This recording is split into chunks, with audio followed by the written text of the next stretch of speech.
আসসালামু আলাইকুম প্রিয় দর্শক, স্বাগত জানাচ্ছি খবর লালমনিরহাট অনলাইন সংবাদে। দর্শক, প্রতিদিনের মতো আবারও আজ রাত 10টা 1 মিনিটে খবর লালমনিরহাট অনলাইনে সরাসরি আপনাদের সাথে যুক্ত হলাম।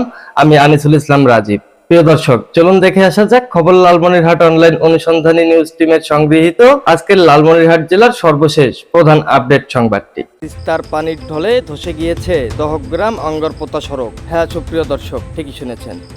লালমনিরহাটের পাটগ্রাম উপজেলায় চারদিক ভারত বেষ্টিত দহগ্রাম ইউনিয়নের যোগাযোগের একমাত্র সংযোগ সড়কের একটি অংশ তিস্তা নদীর প্রবল স্রোতে ধসে গিয়েছে। বুধবার রাতে তিস্তার পানি বিপদসীমার উপর দিয়ে প্রবাহিত হওয়ার সময় আকস্মিক ঢলে আঙ্গরপোতা টু দহগ্রাম সড়কের প্রায় 10 থেকে 12 মিটার অংশ ভেঙে যায়। এতে দহগ্রাম ইউনিয়নের আঙ্গরপোতা, ভাটিয়াটারি, আশ্রয়নপাড়া, জিরো লাইন, সীমান্তপাড়া ও ইসলামপাড়া সহ অন্তত 6 গ্রামের 4000-এর বেশি মানুষ দুর্ভোগে পড়েছেন। সড়কটি বিচ্ছিন্ন হয়ে যাওয়ায় মোটরসাইকেল, অটোরিকশা, ভ্যান সহ সব ধরনের যান চলাচল বন্ধ রয়েছে। স্থানীয়রা বাধ্য হয়ে সরু একটি বিকল্প পথ দিয়ে হেঁটে যাতায়াত করছেন। এই খবর পেয়ে সড়ক ও জনপথ বিভাগের কর্মকর্তা ঘটনাস্থল পরিদর্শন করেছেন। এই বিষয়ে খবর লালমনিরহাট অনলাইন অনুসন্ধানী নিউজ টিমকে সরজমিনে স্থানীয়রা জানান, বুধবার রাত 9:30টার দিকে নদীতে আকস্মিক ঢল নেমে তীব্র স্রোত সড়কটির ওপর আঘাত করতে শুরু করে। অল্প সময়ের মধ্যেই সড়কের বড় একটি অংশ ধসে পড়ে।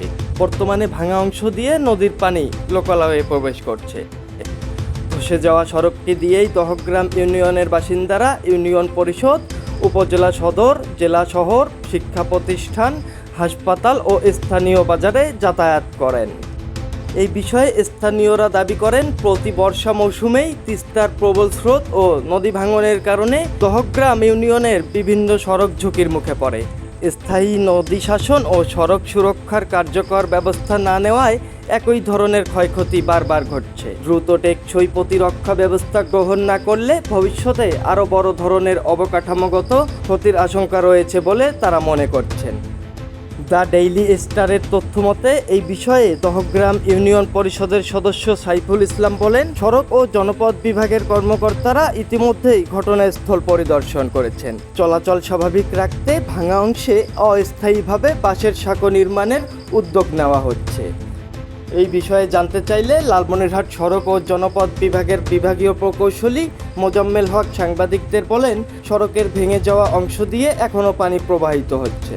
এই অবস্থায় মেরামত কাজ শুরু করা সম্ভব নয়। পানি নেমে গেলে দ্রুত সড়কটি পুনর্নির্মাণ কাজ শুরু করা হবে। AI রাজীব, খবর online news desk, Lalmonirhat. Viewers, এই ছিল লালমনিরহাট জেলা থেকে সংগৃহীত খবর লালমনিরহাট অনলাইন অনুসন্ধানী নিউজ টিমের আজকের এখনকার সর্বশেষ প্রধান আপডেট সংবাদ। আমাদের পরবর্তী সংবাদ দেখার আমন্ত্রণ জানিয়ে এখনকার মতো বিদায় নিচ্ছি। আবারও লালমনিরহাট জেলা থেকে সংগৃহীত জেলার প্রতিদিনের প্রধান আপডেট খবরাখবর আপনাদেরকে জানাতে প্রতিদিন রাত 10টা 1 মিনিটে খবর লালমনিরহাট অনলাইনে সরাসরি যুক্ত হব আমি আনিসুল ইসলাম রাজীব আপনাদের সাথে। ততক্ষণ পর্যন্ত ভালো থাকবেন, সুস্থ থাকবেন, সতর্ক থাকবেন। কারণ আপনি প্রতিবাদী হয়ে থাকলে যে কোনো সময় যে কোনো দিক থেকে শত্রুর বিপদের তীর ছুঁড়ে আসতে পারে আপনার দিকে। এখনকার মতো বিদায় নিচ্ছি। আসসালামু আলাইকুম, খোদা হাফেজ।